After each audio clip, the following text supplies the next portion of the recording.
Hey there, welcome back to my place. I'm Eric in the backyard again on this cold winter afternoon. And today I'm talking about this little thing. So I made this 3 years ago for my brother Josh. It's based off of video game Pikmin. And for the promotional artwork for this video game in the box art, they had an incredible artist, Wataru Yamaguchi, work on it. He'd worked on many other games for Nintendo, but for this he used actual air-dry clay models that he then photoshopped into macro photographs for this art design, and it's stunning. There's nothing before or since other than his other work that has come close to the same effect, and I was completely enamored with it.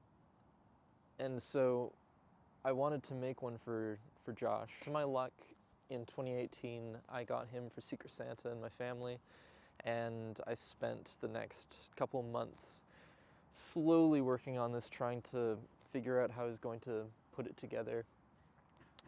And I bought Super Sculpey. That's what the entire outside is made out of. There's a spray bottle, a bunch of household items that this is put together with, a real hodgepodge. The little bubbles are chocolate molds that I ordered off of eBay.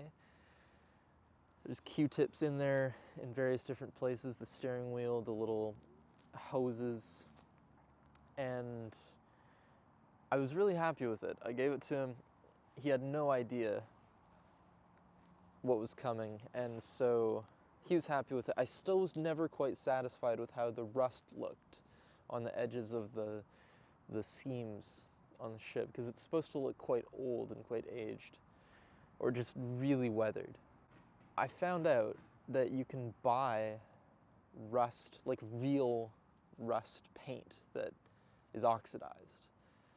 And so a couple months ago I bought some. I've been putting this off, had it in my back pocket for a lazy day like today.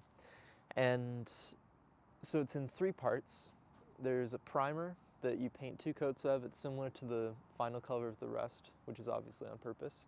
And then there's 2 coats of an iron paint that has real iron in it.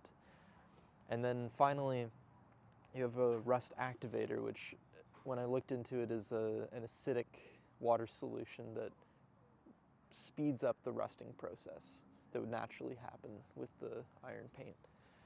So what you get is this rusted look, which is really what I wanted to achieve. I added a coat recently, so it's a little darker in some areas, but I'm really happy with it. I'm really happy with it, how it turned out. Years ago, I made a build log of when I made this, so I won't go into the nitty-gritty details of every little step.